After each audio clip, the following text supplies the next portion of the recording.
MBC 아침 종합 뉴스.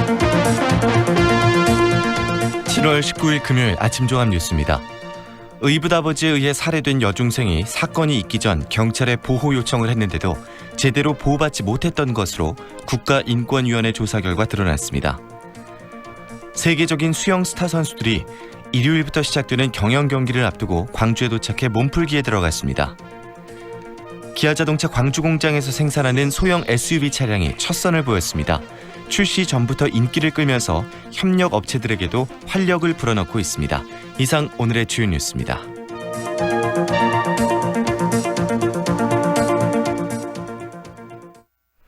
의붓아버지에 의해 살해된 12살 여중생 사건에서 경찰의 대처에 문제가 많았다는 비판이 컸었죠. 국가인권위원회 조사 결과 사실로 드러났습니다. 아동학대와 관련해 경찰이 취할 수 있는 보호제도가 있긴 했지만 누구도 관심을 갖지 않았다고 결론냈습니다. 김철원 기자의 보도입니다. 지난 4월 27일 무안군의 한 농로에서 의붓아빠에 의해 살해된 12살 여중생 사건. 여중생이 경찰에 성추행 사건을 신고한 사실을 알게 된 의붓아빠 31살 김 씨의 보복살인이었습니다. 하지만 경찰이 제대로만 대처했더라면 막을 수 있었던 범죄였다는 게 국가인권위원회의 결론입니다. 여중생이 의붓아빠의 성추행을 목포경찰서에 신고한 것은 살해되기 18일 전인 4월 9일. 하지만 목포경찰서는 관할이 아니라며 6일이 지난 4월 15일 광주경찰청에 사건을 이첩했고 광주경찰청은 그로부터 8일이 지나서야 사건을 접수했지만 그나마도 여중생이 죽고 난 뒤에야 수사를 시작했습니다. 피해 사실 관련해서 해당 경찰입니다. 보안 수사를 하기 위해서 피해자 측하고 접촉을 해야 되기 때문에 여중생이 신변 보호를 요청했다 취소했는데 담당 경찰관은 보호자인 친아버지 확인도 없이 취소를 받아줬고 이 사실을 알고 있어야 할 학대 예방 경찰관에도 알리지 않았습니다. 인권위는 여중생의 학대 신고와 관련한 11명의 경찰관을 조사한 결과 어느 누구도 아이의 심리 상태와 안전에 관심이 없었다고 꼬집었습니다. 경찰은 박광우 인권위 조사 총괄 과장입니다. 보호하고 지원하는 체계가 좀 갖춰져 있습니다. 그런데 이런 시스템이 전반적으로 작동하지 않았고 인권위는 해당 경찰관들에게 경고와 주의 조치를 할 것과 피해자 보호에 공백이 생기지 않도록 제도를 개선할 것을 경찰청장과 보건복지부 장관 그리고 법무부 장관 등에게 권고했습니다. 한편 의붓딸을 살해한 혐의로 재판에 넘겨진 의붓아빠 김 씨와 친어머니 39살 유 씨는 현재 1심 재판을 받고 있습니다. MBC 뉴스 김철원입니다. 내로라 하는 수영 스타들이 오는 일요일부터 시작하는 경영 경기를 앞두고 몸풀기에 들어가 있습니다. 스타 선수들이 합류하면서 세계 수영 선수권에 대한 관심도 한층 높아질 것으로 기대됩니다. 송정근 기자입니다. 지난해 아시안게임 여자 200m 개인 혼영에서 금메달을 딴 김서영 선수가 남부대 주경기장에서 물감을 익힙니다. 김 선수는 적응훈련 첫날 무리하지 않고 차분히 물살을 가르며 컨디션을 점검했습니다. 개인 혼영 200m에서 2분 8초대의 한국 신기록을 가지고 있는 김 선수는 최근 몇 년 동안 기록 단축 행보를 보이고 있어 이번 대회에서도 메달 획득에 대한 기대감을 높이고 있습니다. 시합에 필요한 김인균 감독입니다. 훈련했습니다. 그래서 지금 현재 우리가 계획했던 대로 훈련이 잘 됐다고 판단하고 있습니다. 김서영 선수 이외에도 세계적인 수영 스타들이 남부대 메인풀에서 몸을 풀기 시작했습니다. 다른 선수들보다 일찍 선수촌에 입촌한 차이나 특급 순양 선수는 자신의 주력 종목인 400m에서 4연패를 기록하기 위해 코치진과 훈련에 집중하는 모습이었습니다. 또 지금까지 14개의 금메달을 획득한 미국의 KT 레데키 선수가 무안공항을 통해 광주에 입성했습니다. 미국 수영 선수 KT 레데키입니다. 멋진 시간을 보낼 것이고 미국을 대표해서 잘할 것입니다. 또 지난 대회 7관왕을 차지하며 수영 황제 펠프스의 후계자로 주목받고 있는 카일렙 드레셀 선수도 적응 훈련을 시작했습니다. 광주에서 이렇게 관람객 박양재 씨입니다. 열려서 이제 너무 좋고요. 세계적인 선수, 순양 선수라든지 뭐 다른 선수들, 세계적인 선수들을 이렇게 광주에서 이렇게 볼 수 있어서 너무 좋고 기대됩니다. 수영 대회에서 가장 많은 42개의 금메달이 걸린 경영 종목. 선수들은 오는 21일부터 물속에서 가장 빠른 선수가 누구인지를 가리는 진검승부를 펼칠 예정입니다. MBC 뉴스 송정근입니다. 기아자동차가 광주 공장에서 생산하는 소형 SUV 차량이 첫 선을 보였습니다. 사전 계약자가 5,000명을 넘길 정도로 인기를 끌고 있는데요. 우리 지역 경제에도 활력을 불어넣을 것으로 기대됩니다. 이재원 기자입니다. 고객 앞으로 배송을 기다리는 소형 SUV 차량이 길게 늘어서 있습니다. 기아자동차가 첫 선을 보이는 소형 전략 SUV 셀토스입니다. 소형차답지 않은 몸집은 젊은 감각의 디자인으로 무장했고 최첨단 안전장비가 기본으로 장착됐습니다. 이 때문인지 사전 계약자가 5,000명을 넘길 정도로 인기를 끌고 있습니다. 저희 임직원 기아차 광주 1공장장 김성복 상무입니다. 곧 회사의 발전과 지역 경제의 성장을 가져온다는 일념으로 열과 성을 다해 준비하겠습니다. 이번에 첫 선을 보인 셀토스의 생산 목표량은 18,000여 대. 기아자동차는 시장 상황을 지켜보며 생산량을 점차적으로 늘려나갈 계획입니다. 지난 1월 서울 부스터에 이어 광주 공장에서 올 들어 두 번째 신차가 생산되면서 관련 업계도 반사이익을 누리고 있습니다. 출고되는 모든 셀토스의 금호 타이어에 타이어가 장착되는 등 광주와 전남 지역에서만 250여 개 업체가 직간접적으로 신차 생산의 효과를 누리고 있습니다. 금호타이어 곡성 공장장 정영모 상무입니다. 신뢰를 재확인하는 계기가 되었습니다. 매출 증대 및 경영 정상화에 큰 힘이 될 것으로 기대하고 있습니다. 광주에서 생산해 전 세계로 수출 예정인 소형 SUV 셀토스. 침체된 지역 경제에 활력을 불어넣을 수 있는 효자 상품으로 기대를 모으고 있습니다. MBC 뉴스 이재원입니다. 광주 동구 계림교회 옆 도로 폐쇄를 반대하는 주민 50여 명이 어제 광주 동구 계림교회 앞에서 집회를 열었습니다. 주민들은 지난 1일부터 폐쇄된 계림교회 옆 도로는 통행량이 많은 도로인데 교회 주차장으로 사용하기 위해 폐쇄된 것은 동구청의 잘못된 행정이라고 비판했습니다. 이에 대해 동구청은 해당 부지는 교회 소유이며 주민들의 불편을 최소화하기 위해 도로 정비를 검토하고 있다고 말했습니다. 허위 계약서 등으로 농지와 임야의 저금리 정책 대출 자금을 부당하게 타낸 이들이 검찰에 적발됐습니다. 광주지검 강력부는 연 1%대 저금리인 농지 매입 정책 자금을 지원받기 위해 농지 임대차 계약서를 허위로 꾸며 농어촌 공사로부터 8억 원을 대출받은 혐의로 54살 김모 씨를 구속 기소했습니다. 또 임야 매입 정책 자금을 받기 위해 임야 매매 대금을 2배에서 4배까지 부풀린 계약서를 만들어 산림조합으로부터 4억 원을 대출받은 혐의로 48살 김모 씨 등 4명도 불구속 기소했습니다. 화순군이 발주한 관급공사 금품 로비 의혹과 관련해 산림조합장 등 모두 9명이 재판에 넘겨졌습니다. 광주지검 특수부는 화순군이 발주한 사업을 수주하는 대가로 공무원들에게 뇌물을 주고 산림조합 임직원들로부터 승진을 대가로 금품을 받은 혐의로 화순군 산림조합장 63살 조모 씨를 구속 기소했습니다. 검찰은 또 이 조 씨로부터 돈을 받은 화순군 공무원 2명 등 6명을 추가로 구속 기소하고 2명은 불구속 기소했습니다. 금호터미널이 10년 연속 서비스 품질 평가에서 1위를 기록했습니다. 금호터미널은 올해 서비스 품질 지수 고속버스 터미널 부문에서 고객이 가장 만족하는 기업 1위로 선정돼 지난 2010년 이후 10년 연속 1위를 기록했다고 밝혔습니다. 광주지방 현재 기온 24도입니다. 광주 MBC 아침 종합 뉴스를 마칩니다. 아나운서 김두식입니다.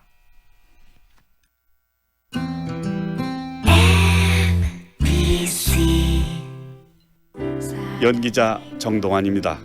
가끔 그 사람이 떠오를 때면 저도 모르게 하늘을 올려다봅니다. 누구나 그렇지요. 그리운 사람이 보고플 때면 을에 하늘을 올려다보게 되는 것. 사람이 곧 하늘이기 때문이죠. 사람을 하늘같이 섬깁니다. 스카이 장례식장. 무등산이 눈앞에, 서태역이 단지 앞에 1차에 이은 두 번째 골드클래스의 탄생. 소태 IC에서 광주천까지 프리미엄 쾌속 클래스가 펼쳐집니다. 무등산 골드클래스 2차 7월 말 오픈 예정. 1600-4119 보광종합건설. 지금 시각은 8시 10분입니다.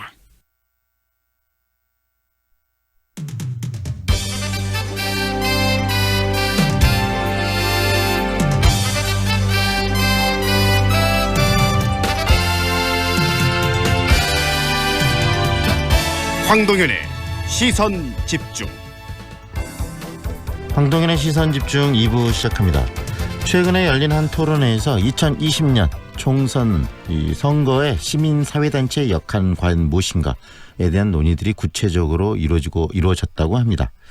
2020년 21대 총선은 현재의 인물론이나 또 심판론 같은 선거운동 프레임을 좀 탈피한다는 주장도 함께 나왔는데요. 사람만 바꾸는 게 아니라 시민들이 직접 참여해서 제도를 개혁해야 한다라는 주장들이 나오고 있는 겁니다. 더불어 내년 2월 말까지는 선거제도 개혁에 시민사회단체가 역량을 또 집중할 필요가 있다는 방향성까지도 제시가 됐는데요. 시민사회 2020 총선 어떻게 대응할 것인가 이 토론의 발제자인 정치개혁 공동행동 하승수 공동대표 연결해서 어떤 이야기들이 오갔고 내년 총선 우리 사회의 발전적인 방향으로 이끌어내기 위해서 시민사회단체의 역할은 무엇인가에 대한 이야기 듣는 시간 준비했습니다. 2019 광주 세계수영선수권대회가 한창인데요. 이 기간 동안 광주시는 국내 방문객들을 대상으로 5.18 진실 알리기에 주력하고 있다고 합니다. 5.18 역사 왜곡에 대응하고 진실을 알리기 위한 홍보물을 제작해서 배부하고 있는 캠페인을 펼치고 있는 건데요. 광주광역시 5.18 선양과 강종경 계장 만나서 오늘 어떤 행동들, 어떤 활동들을 하고 있는지 이야기 듣는 시간 갖겠습니다. 수영대회 기간에는 세계인들에게 예향 광주를 알리는 문화행사들도 다채롭게 마련되어 있는데요. 그중에 한 소식 전해드리겠습니다.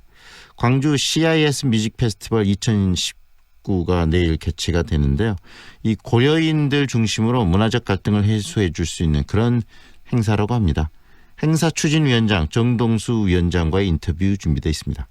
황동현의 시선 집중 계속됩니다.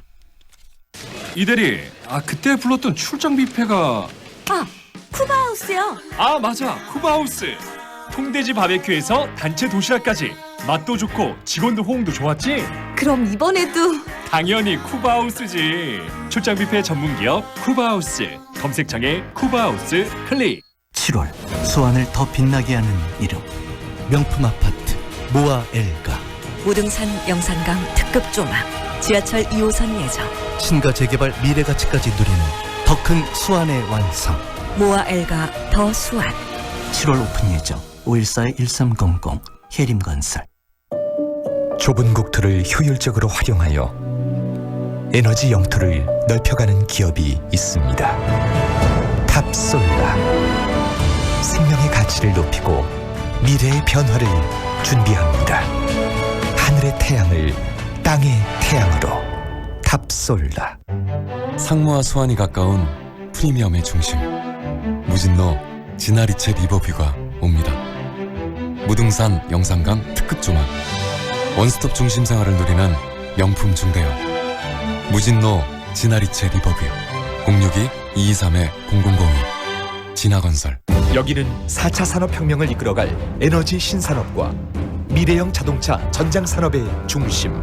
광주형 일자리로 함께 성장하고 든든한 지원과 혜택으로 기업 경쟁력을 높이는 혁신적인 클러스터. 모이면 더 큰 미래가 보입니다. 광주 국가혁신 클러스터. 하이마트 광주 전남 1년에 딱 한 번 에어컨 총력 세일. 7월 8일부터 7월 31일까지 고객 여러분을 초대합니다. 최신 에어컨을 합리적인 가격으로, 여기에 최대 36개월 무이자 할부, 상품권 추가 혜택까지. 에어컨만큼은 기대하셔도 좋습니다. 하이마트로 가요. 남들과 다른 삶을 누리고 싶다면 이곳을 주목하라. 생활이 다르다. 교통이 다르다. 문화가 다르다. 흉내조차 낼 수 없는 남다른 자부심. 광천동 지역주택조합 추진위원회 이센트럴 스퀘어. 7월 중 오픈 예정.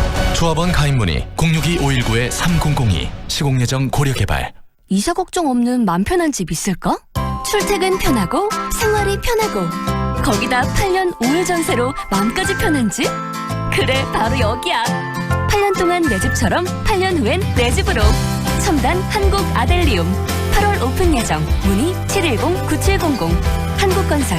소자본, 창업에 관심 있는 분들 주목! 광주의 개꿀 창업 설명회가 개최됩니다. 잘 나가는 창업 브랜드, 비교, 상담, 1:1 컨설팅으로 창업비 최대 4천만 원 지원. 예약 문의 1600-6440. 7월 20일 광주 하남 피크닉몰. 예약 문의 1600-6440.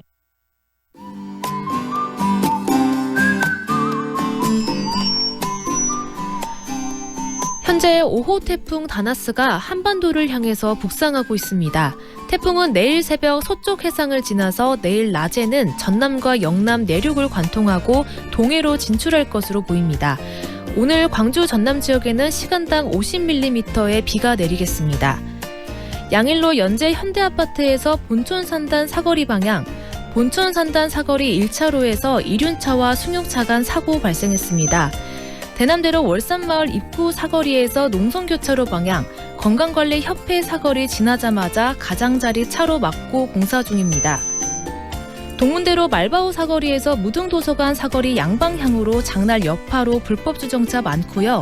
주변 도로 구간들 서행 흐름 나타나고 있습니다. 동강대학교 후문에서 말바우 사거리 방향으로도 지나는데 신호 2번 필요합니다. 설중로 용봉 굴다리에서 북부경찰서 사거리 방향 좌회전 신호에 따라 지나는 차량 밀려 지나고 있습니다.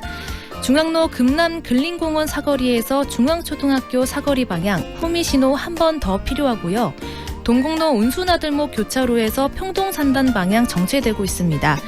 오늘 오전 10시부터 자정까지 첨단 예술축전이 열리면서 광산구 봉산초등학교 앞 6교에서 첨단 LC타워 앞 사거리까지 500m 구간 왕복 6차선을 전면 차단합니다. 버스 통행은 물론 모든 차량 통행이 불가하므로 이 구간을 오가는 분들은 미리 참고하시기 바랍니다. 오늘 미세먼지 농도는 좋음 단계를 나타내고 있습니다. 현재 광주의 기온은 25도, 습도는 95%입니다. 지금까지 좋은 아침 좋은 일자리 광주 전문 취업 어플 사랑방자 협찬 교통정보의 신혜빈입니다. 황동현의 시선집중 듣고 계시는 지금 시각 8시 17분 13초 지나고 있습니다. 21대 총선 내년 4월이죠. 이제 1년이 채 남지 않았는데요. 21대 총선 우리 한국 정치 그리고 사회 전반에 있어서 굉장히 중요한 의미를 갖는 그런 총선이 아닐까 싶습니다. 최근 광주에서는 관련해서 의미 있는 토론회가 열렸는데요. 선거 때만 되면 정치권에 대한 심판, 즉 사람을 바꾸자고 하는데 사람이 아니라 제도를 개혁해야 한다는 그런 주장들이 나왔다고 합니다. 그렇다면 시민들이 무엇을 어떻게 해야 할지 직접 들어보겠습니다.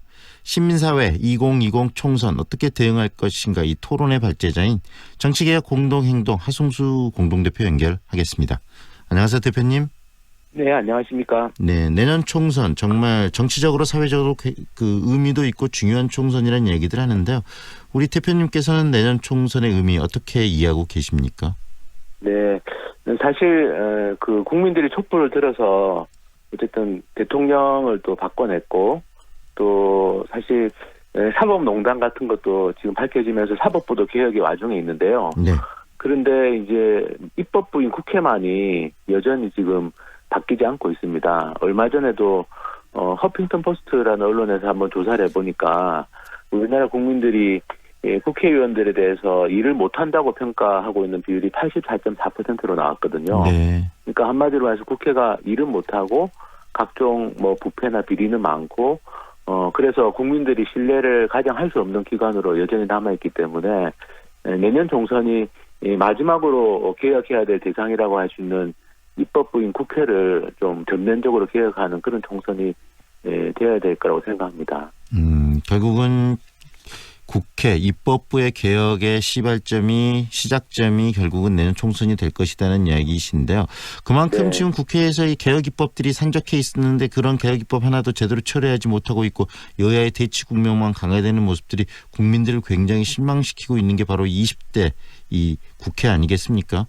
네, 그렇습니다. 뭐 파행만 17번째라는 얘기도 있고요. 네. 그리고 사실 지난번에 84일 동안 최근에 그 패스트트랙 이후에 파행이 있었는데 지금도 뭐 여전히 법안이라든지 추경 예산이라든지 이런 부분들이 뭐 제대로 다뤄지지 않고 있어서 이런 국회를 가지고 과연 우리 국민들이 원하는 뭐 정치의 모습이 과연 가능할 것인가 이런 생각들은 다들 하고 계시는 것 같습니다. 네. 그리고 하나 더 궁금한 게 지금 내년 총선을 앞두고 이 정치권 내에서 합종 연횡이라고 할까요? 지금 당을 깨고 새 당을 만들고 뭐 제3당론도 나오고 신당론도 나오고 다양한 이야기들이 나오는데 국민들 입장에서는 이런 논의 자체가 그 생산적인 논의보다는 내년에 자리 보존을 위한 끼리끼리의 어떤 권력의 재편성 그 재결합이 아닌가라는 비판적인 시선도 있거든요.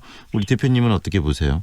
네, 뭐 저도 같은 생각입니다. 왜냐하면 이게 뭐 정당 이름을 바꾼다든지 아니면 선거 앞두고 뭐 통합을 한다든지 신당을 창당한다든지 해서 사실은 뭐 정체성은 거의 다르지 않은 정당들이 이합 집산을 하고 뭐 정치인들이 이합 집산하는 게 선거를 앞두고 늘 있어왔던 모습이어서 이번에도 또 그런 모습들이 보이기 시작하는 것 같습니다. 그런데 그런 이합 집산으로는 한국 정치는 전혀 바뀌지 않을 거다라고 생각하고 있습니다. 네, 이번 토론회에서 나온 이야기들 중에서 인물을 바꾸자는 이야기가 아니고 제도 개혁이 먼저라는 이야기가 중심으로 논의들이 많이 됐고 또 우리 대표님도 비슷한 이야기를 하신 걸로 알려지고 있습니다. 그 의미 좀 들려주세요. 왜 인물에 대한 심판이 아닌 제도 개혁이 먼저 돼야 되는 거죠? 사실 그동안 뭐 시민사회에서도 낙천 운동이라는 방법도 한번 택해봤습니다. 네. 그래서 사람을 한번 바꿔보자. 그러면 좀 국회가 나아지지 않겠냐 이런 생각도 했었는데요. 결과적으로는 사람을 바꿔도 지금 현재 제도하에서는 똑같은 모습의 국회만 반복된다는 게 지난 한 20년 이상의 경험이었습니다. 그래서 지금 필요한 거는 일단 국회의원을 뽑는 방법, 뭐 그게 이제 선거법이죠. 국회의원을 네. 뽑는 방법을 좀 바꿔야 된다. 지금처럼 지역구에서 일종의 승자독식으로 국회의원을 뽑으면 결국에는 거대 정당의 공천을 받는 사람이 당선에 유리하게 되고 정책을 중심에 놓고 경쟁한다는 건 사실은 말로만 정책 경쟁이지 실제로는 이루어지지 않는 이런 모습이 반복될 뿐이라고 봐서요. 결국에는 정책이 중요한 선거를 만들려면 국회의원을 뽑는 방법을 바꿔야 되고 그게 최근에 이제 국회에서 계속 논의가 있는 연동형 비례대표제라는 선거제도라고 봅니다. 그래서 선거 제도를 바꾸는 게 굉장히 중요하다고 보고요. 또 한 가지는 지금 국회의원들이 사실은 뭐 국회의원 본연의 의정 활동보다는 국회의원이 됐을 때 누리는 특권 때문에 국회의원이 되고 싶어하는 분들이 많은 것 같습니다. 네. 그래서 많은 국민들께서도 뭐 국회의원도 무노동 무임금을 적용하자, 또 뭐 국민수환제를 도입하자 이런 청와대 청원이라든지 이런 것들도 많이 이루어지고 있는데 그래서 선거제도 개혁과 함께 꼭 필요한 게 국회의원 특권을 폐지하는 거라고 생각합니다. 네. 그래서 정말 국가를 위해서 좀 국회의원으로서 의정활동을 하고 싶다라는 그런 좀 의지를 가진 분들이 국회에 들어가야 되지 지금처럼 특권이나 이런 것에 눈이 어두워가지고 국회의원이 되려고 하는 이런 모습은 좀 바꿔야 되는데 어쨌든 이렇게 선거제도 개혁이나 특권 폐지가 돼야지 네. 국회의 모습이 바뀌지 단지 그냥 선거 때 차선이나 차악을 택하는 그런 방식의 선거로는 국회를 바꿀 수가 없다라고 생각하고 있습니다. 시민들의 목소리가 더 커져야 되겠네요. 그런 측면에서.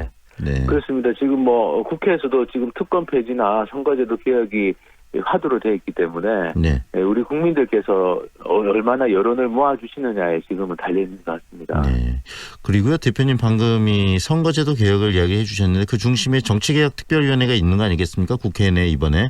네, 그렇습니다. 그래서 지금 뭐 그 민주당에서 홍영표 전 원내대표가 지금 이 위원장을 맡는다 이런 이야기들이 나오고 있는데 지금 이 정치개혁특별위원회에서 계속적으로 논의가 되는데 진전이 안 되는 게 방금 말씀하신 연동형 비례대표나 이런 부분들 포함한 선거제도 개혁입니다. 그런데 정치권의 이해관계와 좀 다르기 때문에 이것이 좀 지리멸렬하게 그 발전적으로 이야기가 수렴되지 않는 것 같은데 어떤 방식으로 이런 부분들을 좀 끌어내야 될까요?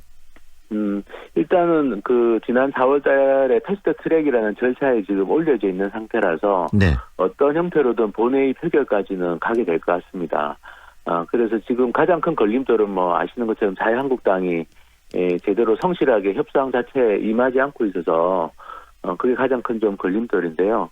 8월 말까지 일단 정치개혁 특위가 운영이 되어서 거기에서 뭐 의결을 하면 좋은데 만약에 8월 말까지 정치개혁 특위에서 의결을 못 하더라도 결국에는 이게 이제 본회의 표결로는 하기 때문에 지금은 각 정당의 입장도 중요하고 그리고 총선을 앞두고 어떻게 보면 이게 가장 중요한 개혁이라고도 할 수 있는데요. 네. 가장 중요한 개혁에 국회의원들이 딴맘을 먹지 못하도록 하는 것도 굉장히 중요한 것 같습니다. 지금 국회 본회의 표결은 과반수 출석에 과반수 찬성이면 통과가 가능하거든요. 네.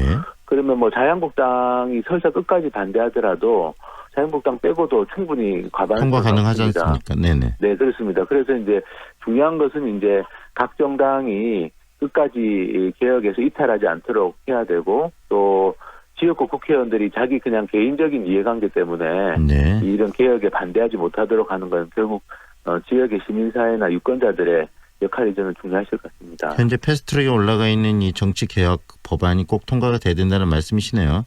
네네. 그리고 그와 함께 말씀드린 것처럼 네. 국회의원 특권을 폐지하는 게 또 중요하고요. 지금 국회에서 굉장히 논의가 좀 지지부진한데 그 부분도 좀 같이 이루어지면 그러면 우리가 늘 뭐 이야기하는 독일이나 스웨덴 같은 정치 선진국의 국회를 저는 만들 수 있을 것 같습니다. 네. 그러기 위해서 그런 부분들을 이렇게 자기 개혁을 스스로에게 맡기는 건 한계가 있지 않겠습니까? 그래서 네네. 시민사회단체가 그것을 강력하게 요구하고 연대 힘을 모아서 이 정치권의 여러 모습들을 보여줘야 된다고 생각하는데 그런 측면에서의 네. 시민사회단체 내년 총선을 앞두고 어떤 활동들을 계획하고 계시는지도 소개해 주시죠. 네, 지금 광주에서 이번에 토론회를 했고요. 네. 지금 전국적으로 7월, 8월에 지역 순회 토론회를 좀 할 예정입니다. 그래서 지금 전국의 시민사회단체들이 정치개혁 공동행동이라는 연대기구를 만들어서 지금 2년 이상 활동하고 있는데요. 어쨌든 9월부터 시작되는 정기국회에서 이 문제가 좀 마무리될 수 있도록 전국적으로 좀 힘을 모아 나가고 지역에서는 아무래도 지역의 시민사회단체들이 국회의원, 지역구 국회의원을 상대로 그동안 뭐 특권 폐지나 선거제도 개혁에 동참할 것을 요구해 왔는데요. 네. 그런 활동들을 계속해 나가면서 국회 앞에서도 뭐 촛불 집회를 연다든지 정말 제2의 촛불은 국회를 바꾸는 거다. 그런 어떤 힘들을 좀 모아 나갈 계획입니다. 네, 오늘 말씀 여기까지 듣겠습니다. 고맙습니다. 네, 감사합니다. 지금까지 정치개혁 공동행동 하승수 공동대표와 함께했습니다.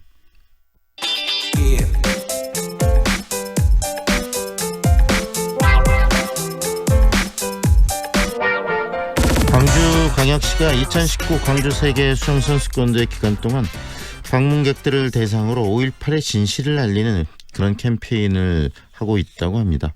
역사 왜곡과 가짜 뉴스에 대응하기 위한 홍보물을 제작해서 직접 배부하고 있는 건데요. 이야기 듣겠습니다. 광주광역시 5.18 사냥과 강종경 계장 연결합니다. 안녕하세요, 계장님. 예, 안녕하십니까. 네, 5.18 선양과 이 5.18과 관련된 업무를 하시는 것으로 보이는데 구체적으로 우리 청취자분들께 어떤 일을 하는 과인지 소개해 주시겠어요?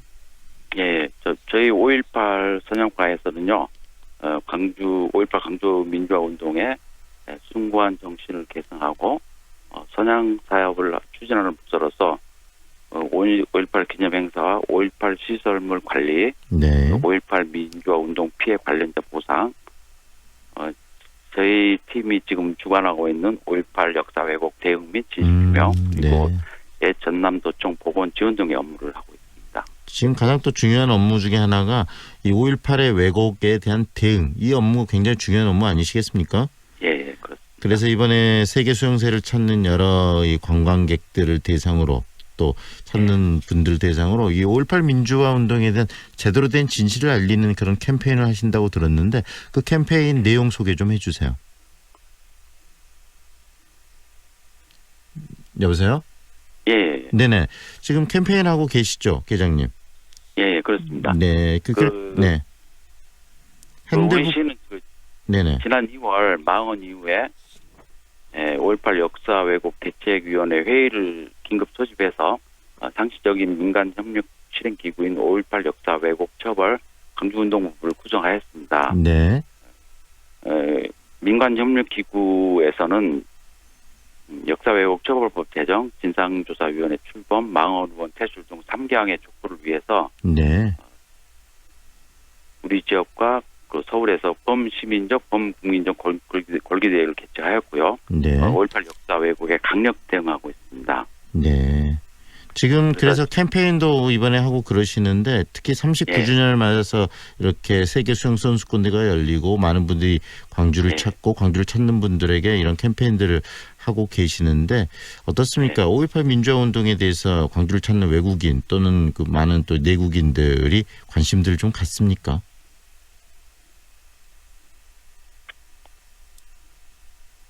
네, 2019년 세계 수영 선수권대회 우리 시 광주를 찾는 외국인들이 5.18 민주화 운동에 많은 관심을 보이고 있고요. 네. 5.18 역사를 체험할 수 있는 장소로서 5.18 국립묘지, 5.18 기록관을 찾는 경우가 늘어가고 있습니다. 저희 시에서는 광주를 찾는 국내 탐방객들을 위해서 전남도청 일원에 안내부스를 설치하고 네. 5.18 역사 탐방을 지원하고 있고요. 네. 안내부스에서는 5.18 안내책자와 리플렛을 배부하고 탐방객들이 요청할 시에는 5.18 문화 해설사를 지원하고 있습니다. 문화 해설사까지도 지원해서 원하신 분들에게 충분한 5.18 민주화 운동에 대한 정보와 지식을 드린다는 말씀이시네요. 예. 그 홍보 핸드북도 제작했다고 들었습니다. 특별한 이유가 있으십니까? 예, 지난 주말부터 대회가 이제 개막됐지 않았고요. 그래서 타 지역에서 많은 방문객들이 광주를 방문하고 있고, 다음 달에는 세계 마스터즈 수영 선수권 대회가 관람하기 위해서 많은 분들이 광주를 방문할 예정입니다. 특별한 이유라고 하시면 우선 수영대회 기간에 광주를 방문하는 분들이 5.18을 쉽게 이해할 수 있도록 하고, 한편으로는 지난 2월 국회 망언이 있었는데 5.18 역사 왜곡과 가짜뉴스가 국민적 공분을 일으켰습니다. 그 대응 연장선에서 홍보책자를 제작하게 되었다는 것을 말씀드립니다. 책자는 어떤 내용을 담고 있습니까? 우선 저희과에서 평소 5.18 관련 민원 전화를 받다 보면 타 지역 분들이 5.18 민주화 운동에 대해서 알고 싶은데 쉽게 접할 수 있는 책들이 너무 양이 많고 어려우니 간단하고 이해하기 쉽게 홍보책들을 만들어주라는 요구 사항이 있었습니다. 그래서 이번에 제작하고 홍보용 소책자는 휴대가 간편한 핸드북 형태로 5.18 민주화 운동에 대해 사전 지식이 없더라도 쉽게 이해할 수 있고 일반 국민들이 관심이 있어 하거나 유튜브상에 왜곡되어 있는 10가지 이야기를 정해서 왜곡 사례와 진실은 무엇인지 핵심적인 내용으로만 구성하였습니다. 결국은 홍보 소책자 말미에는 광주 시내 5.18 사적지를 탐방할 수 있도록 사적지 안내 지도도 첨부하였습니다. 네, 결국은 요즘에 이 왜곡되고 폄훼되고 있고 잘못 전달된 정보들에 대해서 올바른 정보로 다시 교정할 수 있는 그런 10가지 가장 중요한 내용들을 담고 있고, 그다음에 지도나 그다음에 직접 5.18 유적지를 탐방할 수 있는 그런 정보까지도 함께 담고 있다는 말씀이시네요. 네. 선양과에서 굉장히 나름대로 열심히 5.18 이 왜곡 폄훼에 대해서 대응도 하고 계시는데, 이번 홍보 책자 외에도 광주시에서는 5.18의 진실을 알리는 활동들 다양하게 현재 이어가고 계시지 않습니까? 소개 좀 해주시죠. 첫 번째 단기적 계획을 말씀드리면 5.18 역사에 대한 진실을 적극적으로 알리고, 현재 유튜브상의 유튜브 등 인터넷상의 역사 왜곡 콘텐츠를 차단하기 위해서 플랫폼을 구축하고 양질의 콘텐츠를 제작 중에 있고요. 장기적으로 목표를 말씀드리면 지금 현재 여야 합의로 발의된 5.18 역사 왜곡 처벌법에 국회 통과와 5.18 진상규명조사위원회를 조속히 출범토록 해서 그간 오래전부터 왜곡되거나 은폐된 진상을 규명함으로써 전 국민 통합에 기여하도록 하겠습니다. 네, 앞으로 이런 활동들을 통해서 정말 5.18을 더 이상 왜곡하려는 세력들이 존재하지 못하도록 좀 만들어야 되지 않을까 싶습니다. 앞으로 계속 노력해 주십시오. 인터뷰 감사합니다. 네, 감사합니다. 지금까지 광주광역시 5.18 선양과 강종경 계장과 함께했습니다.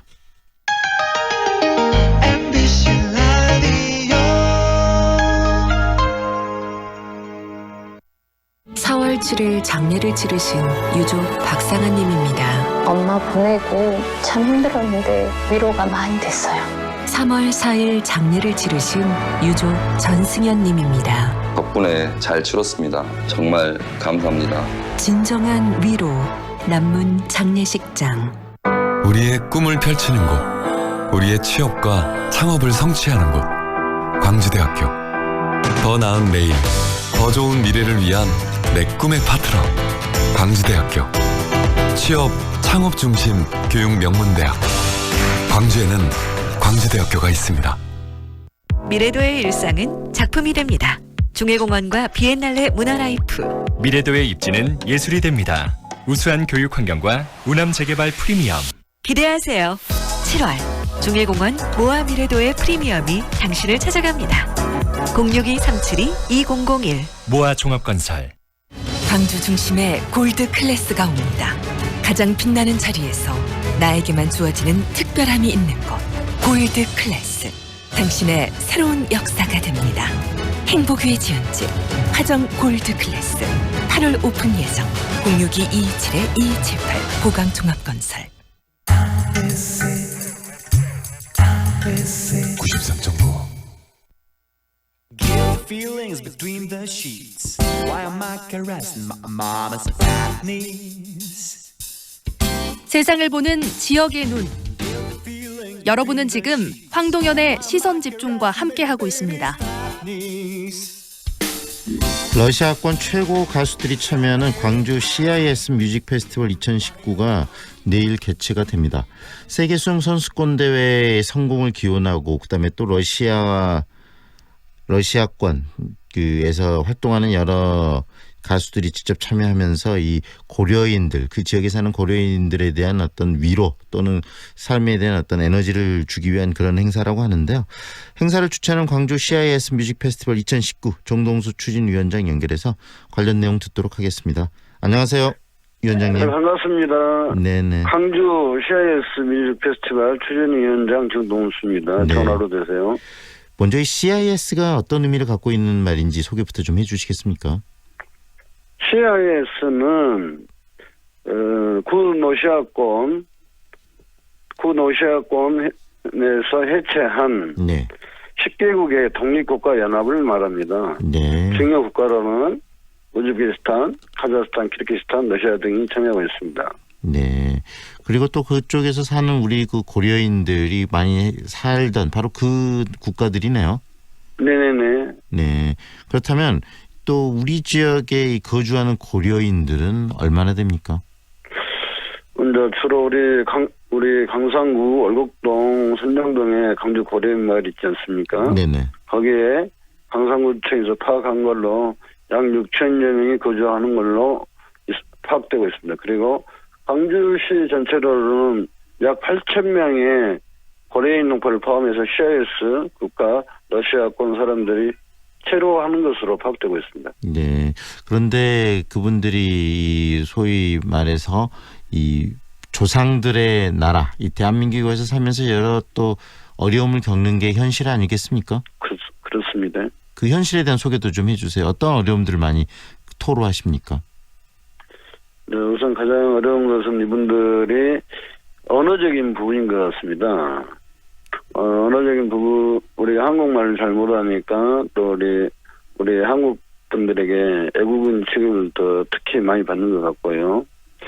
우리 고려인 동포들이 우즈베키스탄이나 카자흐스탄 또 러시아권 현지 원주민들과 현지에서 원주민들과 싸웠을 때 너 코리아로 가거라 라는 소리를 많이 듣는다고 합니다. 네.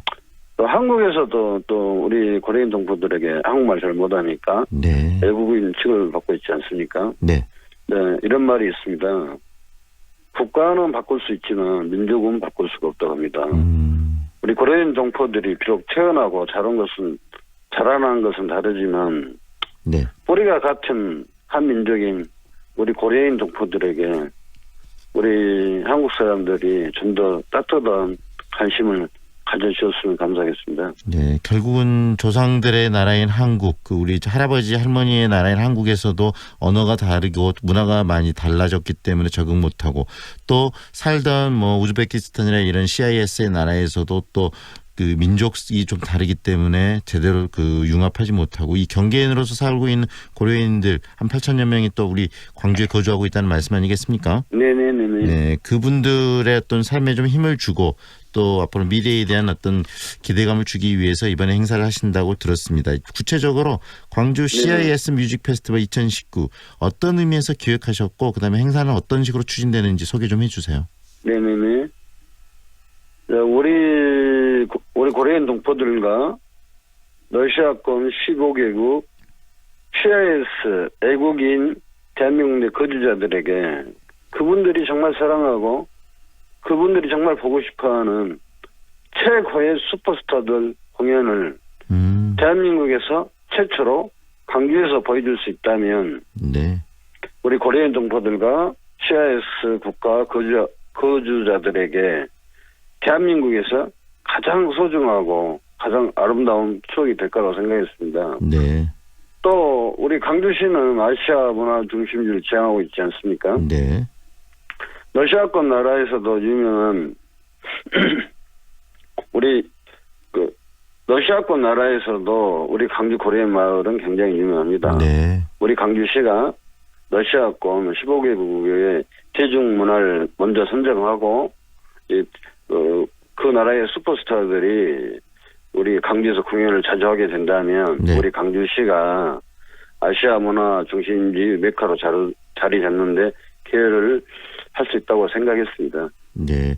어떤 분들이 참여하시나요? 지금 뭐 한국에서는 잘 알려져 있지 않겠지만 러시아 이권 CIS 국가에서는 굉장히 유명한 분들이라고 들었는데 어떤 가수들이 참여하는지 소개 좀 해주세요. 맞습니다.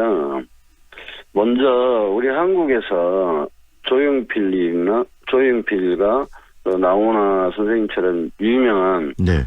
러시아권 전체 국가에서 국민들과 사랑받고 있는 살아있는 레전드 우즈베키스탄 출신의 레전드 파루 자키로브 잘라가 출연합니다. 네. 그리고 러시아권 나라에서 모스크바에서 주로 활동을 하고 있는데요. 한국의 연도연 밴드처럼 유명한 3인조 보이그룹 엠밴드가 있습니다. 네. 엠밴드 그룹의 최 아나토리는 전설의 레전드 빅토르 최 이후에 우리 고려인 동포들이 가장 자랑스러워하고 가장 사랑하는 가수입니다. 네. 또 키르기스탄에서 국민 훈장을 받은 네. 국민 가수 울마락과 넬랴 부부 듀엣이 또 참가합니다. 네. 그리고 러시아권 전체 국가에서 참여한 오디션 프로그램에서 준우승을 차지한 실력파 가수 네. 키르기스탄 출신 카라시 참여를 합니다. 그리고 이번에 남자 MC는 러시아권 인기 속 프로그램 진행자인 네. LDR와 키르기스탄에서 유명한 아나운서인 칸니케가 공동 MC로 참여를 합니다. 네. 내일 행사가 열린다면서요? 네네네. 몇 시에 어디서 하죠? 내일 토요일 20일 네. 조선대학교 해오름관 대강당에서 3시에 네. 공연을 합니다. 이 러시아의 문화에 대해서 또 많이 또 동경하는 분들, 또 관심 있는 분들이 계시는데 참여하시고 즐겁게 함께 또 어울리고 문화의 어떤 교류의 장이 될 거라는 생각이 드는데요. 그리고 이 광주 세계수영선수권대회 관람과 응원의 기회도 함께 제공된다는데 어떤 식으로 제공됐는지도 소개 좀 해주시죠. 우리 CIS 광주 뮤직 페스티벌 홍보는 3월 달부터 했습니다. 네. 저희의 이번에 참석한 유명한 가수들이 동영상을 통해서 세계 수영선수권 대회를 러시아권 나라에 알렸습니다. 저희들이 동영상을 올린 게 SNS에서 15개 정도 있는데요. 네. 저희 수가 15,000에서 3만 회 정도로 많은 CIS 국가에는 저희 그 세계 수영선수권을 많이 알렸다고 생각을 합니다. 네. 그리고 또한 내일도 전국에서 한 700명이 우리 광주시에서는 300여 명이 참가를 하고요. 네. 전국에서 CIS권 온 사람들이 한 700여 명이 우리 조선대학교로 몰려옵니다. 네. 그리고 이분들이 주변에 있는 우리 세계수영선수권 대회 경기장에도 관람하는 데 도움이 될 거라고 생각합니다. 네, 결국은 이 행사도 추진을 하고 이 페스티벌, 이 축제도 하지만 또 그분들이 직접 세계수영선수권대 대회장을 찾아서 관람도 하고 응원도 하는 그런 것들이 함께 펼쳐진다는 이야기네요. 네, 그렇습니다. 네, 성공적인 행사 되시길 바랍니다. 여기까지 듣겠습니다. 고맙습니다. 감사합니다. 지금까지 광주 CIS 뮤직 페스티벌 2019 정동수 추진위원장과 함께했습니다.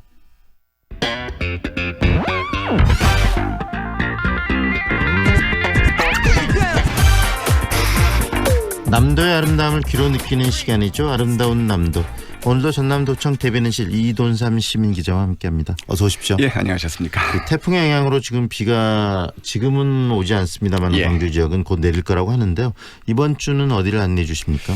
비 예보가 있습니다. 내일까지 바람까지 이제 동반을 한다는데 비가 내리면 아무래도 여행이 좀 불편할 수 있지 않겠습니까? 네. 그렇지만은 또 비가 내려도 좋은 또 비가 내리면 더 운치까지 있는 그런 것도 있겠습니다. 그래서 오늘은 그런 곳을 한번 가보겠는데요. 2주 전이었던 걸로 기억을 합니다. 한국의 서원 유네스코 세계유산으로 등재가 됐었죠. 네. 성리학과 관련된 문화 전통이고 또 성리학이 한국에 맞게 변화하는 과정을 고스란히 보여준다 해가지고 세계유산위원회로부터 탁월한 보편적 가치 이렇게 이제 인정을 받아서 세계유산에 등재가 됐습니다. 네, 세계유산이 된 이 서원 뭐 많이들 아는 것 같지만 또 의외로 모르는 게 또 이 서원이더라고요. 지금도 그렇습니다. 그런데 우리 주변에도 많이 있는데요. 서원 어떤 것인지도 이야기를 해 주시죠. 서원을 한마디로 표현을 하면 선현 조상에 대한 제사를 지내고 학생을 가르치는 교육기관이다 이렇게 이제 보시면 되겠는데요. 많이 아시는 향교가 국공립 교육기관인 반면에 이 서원 그러면 이제 사립교육기관. 그러니까 쉽게 표현을 하면은 제사 공간을 둔 학교, 그러니까 제사 지내는 학교 이렇게 이제 보시면 되겠습니다. 그러니까 일반적으로 앞쪽에다 공부하는 공간을 또 뒤쪽에다 이제 제사 지내는 공간을 둔 전학 후묘 형태를 띠고 있습니다. 네, 이번에 세계유산으로 등재된 서원이 모두 9곳으로 알려졌죠? 예, 9곳입니다. 그러니까 장성의 피람서원, 정읍의 무성서원, 또 영주의 소수서원, 안동의 뭐 도산서원, 병산서원, 논산의 도남서원 이렇게 해가지고 모두 이제 9곳인데요. 네. 황동현 PD처럼 열심히 공부를 했고 또 공부를 잘하셨던 분들 이제 기억을 하시겠죠. 이 서원, 효시. 임진왜란 전입니다. 1543년 풍기군수 주세붕이 세웠다는 백운동서원 다 기억을 하실 겁니다. 지금 이제 소수서원 이렇게 불립니다만 이 백운동서원이 효시죠.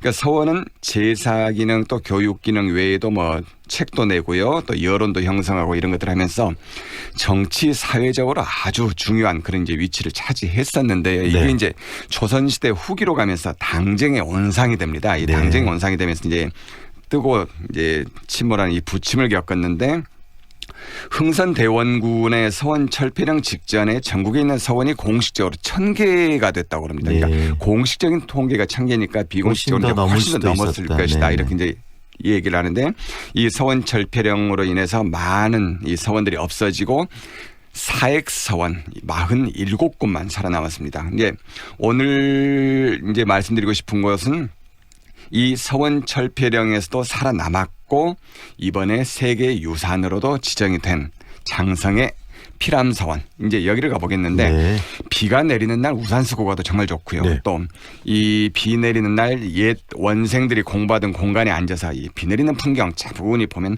더더욱 멋지지 않을까 싶습니다. 이야기를 들어보니까 이제 비가 내릴 때 더 멋있는 이 여행지가 바로 서원이 아닐까, 특히 피람서원이 아닐까 하는 생각이 드는데요. 어떤 곳입니까, 피람서원? 조선을 대표하는 성리학자 하서 김인후를 배양하고 있는 그런 곳입니다. 430년 전 1590년에 이제 김인후의 고향 마을인 장성읍 기산리에 이제 처음 세워졌고요. 정유재란 때 불에 타고 또 나중에 이제 큰 물난리를 겪어가지고 황룡면 피람리 지금의 자리로 이제 옮겼습니다. 그때 당시의 모습을 지금도 비교적 잘 간직하고 있다고 합니다. 이 피람서원은 조정으로부터 토지나 노비를 받은 사액서원이고요. 또 임금이 친히 서원에 현판을 써서 줬다고 해서 선액서원 이렇게 이제 불리는데 이 1868년 대원군의 서원 철폐 때에도 온전히 유지가 돼서 지금 사적으로 지정이 돼 있습니다. 네, 피람서원에 배향된 하서 김인후 어떤 분이세요? 장성에서 인물 자랑하지 말라 들어보셨죠? 벌교 와서 주먹 자랑하지 말라. 벌교 주먹 이야기는 들어봤습니다. 그러셨습니까? 여수에서는 돈 자랑하지 말아라. 또 장성에서는 인물 자랑하지 말아라. 이런 말들이 있는데 장성 사람들이 지금도 공공연하게 장성 와서 인물 자랑하지 말라 이렇게 이제 큰 소리를 치는 뒷배기 이제 바로 하서 김인후다 이렇게 이제 생각을 하시면 되겠습니다. 이 김인후 선생은 문묘의 배향이 된 동방 18현 그러니까 신라 고려 조선 시대를 거치면서 최고의 정신적 지주에 올라서 이제 문묘 그러니까 유교의 성인인 공자를 모시는 사당에 함께 배양이 된 우리나라 유학자 18분을 뽑는데 이게 이제 동방 18년인데 여기에 배향이 되어 있는 유일한 또 호남분이십니다. 이 호남 사람이고 또 유종이라고도 부르더라고요. 네. 그러니까 유교의 그 뭐 종주 뭐 이런. 예, 그렇습니다. 네. 그러니까 영남의 이황, 뭐 한양의 이이, 충청도의 뭐 조식 이런 분하고 같이 유학에 통달한 권위 있는 학자, 그러니까 유학의 대가 이렇게 해서 뭐 유종 이렇게 불리는데 그만큼 학식이 높고 깊었던 분이 이제 하서 김인후입니다. 그래서 이 퇴계 이황이 경상도 안동을 대표한다면 호남에서는 하서 김인후라고들 이야기를 하는 그 이유가 그렇습니다. 그 부분이겠네요. 예. 호남에서 유림의 고장을 꼽을 때 이제 광나장창이다 이런 말도 하거든요. 광나장창. 그러니까 광주와 나주, 장성, 창평을 꼽는데 이 말도 마찬가지 하서 김인후에서 이제 비롯이 돼서 장성이 들어가 있고요. 문불의 장성이다. 이제 흥선대원군이 했던 말입니다만 학문에서 장성을 따라갈 곳이 없다. 전국 조선 팔도에서 이런 말들도 있는데 문불의 장성을 대표하는 인물도 하서 김인후입니다. 이 김인후 선생은 중종 임금한테 백성이 잘 살고 나라를 부강하게 하는 왕도 정치를 실천을 하셔야 된다. 그리고 또 김효사화 때 억울하게 죽거나 귀양이 간 이 정암 조광조 선생 같은 분들을 방면해야 된다고 과감하게 주창을 한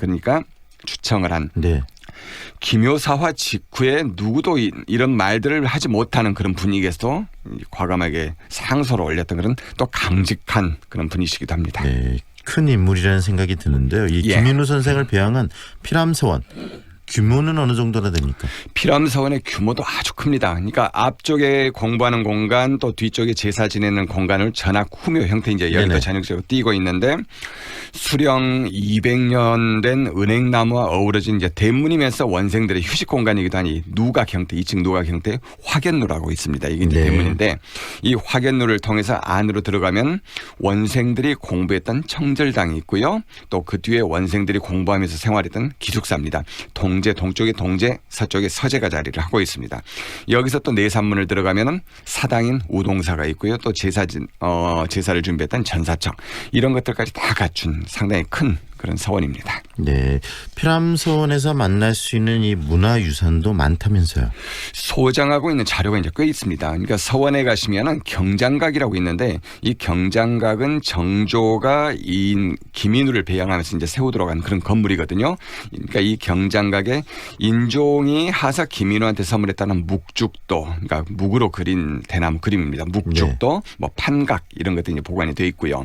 이 경장각의 현판도 정조가 직접 손수 써서 이제 내려줬다고 합니다.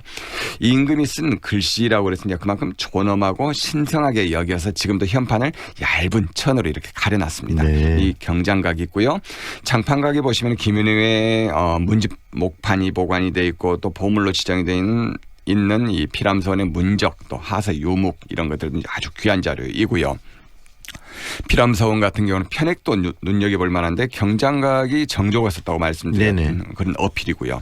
또 대문의 화견루 편액은 우암 송시열이 썼습니다. 청절당, 동춘당, 송중길이 쓰고 이런 편액까지 같이 눈여겨보시면 좋겠습니다. 이 조선을 이끄는 걸출한 인물들이 다 이야기가 나오네요. 정조대왕 송시열. 그만큼 이 피람서원이 갖고 있는 의미, 깊이를 다시 한번 느낄 수 있겠습니다. 오늘 말씀은 여기까지 들을게요. 고맙습니다. 예, 고맙습니다. 능소화가 핀 이 고택 굉장히 예쁘다고들 이야기도 하는데 세계유산으로 지정된 장성 피람서원으로는 가봤습니다. 지금까지 전남도청 대변인실 이돈삼 심기자와 함께했습니다.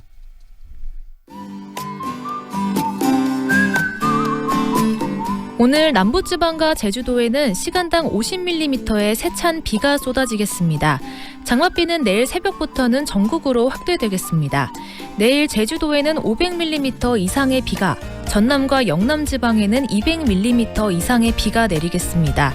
현재 5호 태풍 다나스가 한반도를 향해 북상하면서 남부지방과 제주도에는 태풍 예비특보가 내려졌습니다.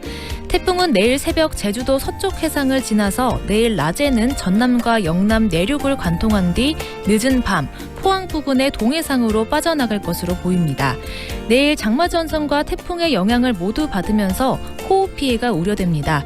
현재 광주의 기온은 25도, 습도는 95%입니다. 이 시각 정체 구간 살펴보면 화운로 기아자동차 정문에서 기아자동차 사거리 방향 신호 2번 필요합니다. 필문대로 산소 오거리에서 지산 사거리 방향 밀리고요. 동문대로 문화사거리에서 무등도서관 사거리 방향 불법 주정차 많아서 주변 도로들 정체 흐름 나타나고 있습니다. 지금까지 날씨와 교통정보의 신혜빈입니다. 송정역으로 어디든 빠르게 미래 가치의 오를 마지막 기회를 잡아라. 수촌 3차 국제미술회 7월 오픈. 8년 임대로 미래도 생활가치도 오래도록 누릴 수 있도록 수촌 3차 국제미술회가 또 한 번 당신을 찾아갑니다. 임대문의 광주 446의 5000번. 좁은 국토를 효율적으로 활용하여 에너지 영토를 넓혀가는 기업이 있습니다. 탑솔라. 생명의 가치를 높이고 미래의 변화를 준비합니다. 하늘의 태양을 땅의 태양으로. 탑솔라. 광주 중심에 골드 클래스가 옵니다. 가장 빛나는 자리에서 나에게만 주어지는 특별함이 있는 곳. 골드 클래스. 당신의 새로운 역사가 됩니다. 행복의 지은집 화정 골드 클래스 8월 오픈 예정. 062-227-2278 보강종합건설. 무등산이 눈앞에, 소태역이 단지 앞에. 1차에 이은 두 번째 골드클래스의 탄생. 소태 IC에서 광주천까지 프리미엄 쾌속 클래스가 펼쳐집니다. 무등산 골드클래스 2차 7월 말 오픈 예정. 1600-4119 보강종합건설. 이사 걱정 없는 맘 편한 집 있을까? 출퇴근 편하고 생활이 편하고 거기다 8년 5일 전세로 마음까지 편한 집? 그래 바로 여기야. 8년 동안 내 집처럼 8년 후엔 내 집으로. 첨단 한국 아델리움 8월 오픈 예정. 문의 710-9700 한국건설. 소자본, 창업에 관심 있는 분들 주목! 광주의 개꿀 창업 설명회가 개최됩니다. 잘 나가는 창업 브랜드 비교, 상담, 1:1 컨설팅으로 창업비 최대 4천만 원 지원. 예약 문의 1600-6440 7월 20일 광주 하남 피크닉몰. 예약 문의 1600-6440. 황동현의 시선 집중이 오늘 준비한 내용은 여기까지입니다. 함께해 주셔서 고맙습니다.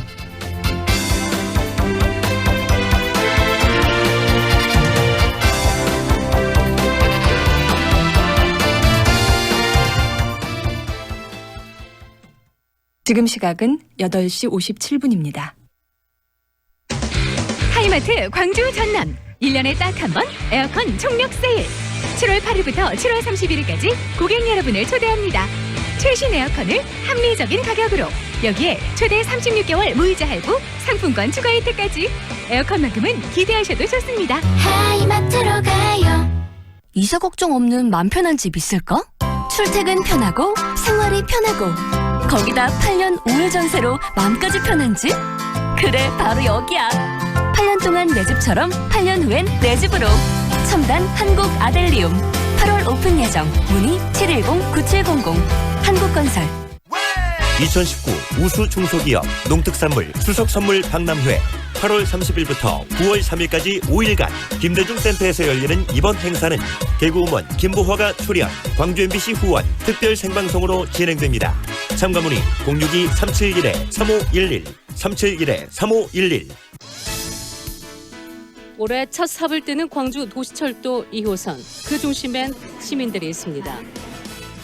지난 2002년부터 16년 동안 계속된 찬반 논쟁 끝에 시민참여 공론화로 해법을 찾았습니다. 공론화위원회와 시민참여단이 꾸려지고 모든 과정에 시민들이 직접 참여해 충분한 토론과 협의를 거쳐 결정을 이끌어냈습니다. 광주 도시철도 2호선 공론화 과정은 수기민주주의 모범 사례로 손꼽힙니다. 도시철도 2호선 문제는 우리의 일상적 삶과 관련된 문제고, 이것을 공직자나 전문가뿐만이 아니라 일반 시민들이 참여해가지고 결정의 주체가 되었다는 점, 이것은 향후 지방 분권이 강화되는 측면에서 우리 시민들의 어떤 참여와 책임 정신을 고취시키는 좋은 기회였다고 생각을 합니다. 주민 스스로 만들어가는 지방자치 시대, 광주 전남이 열어갑니다. 광주 MBC 연중 캠페인 지방의 힘이다. 이 캠페인은 광주 서구, 광주은행과 함께합니다.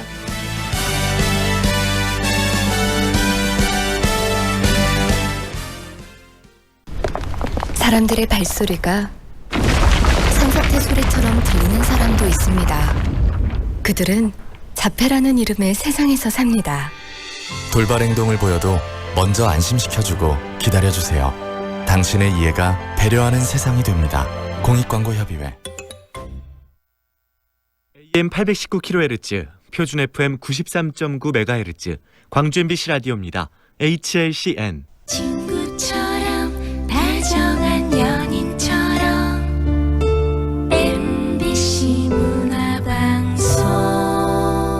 여러분의 다정한 친구 광주문화방송이 9시를 알려드립니다.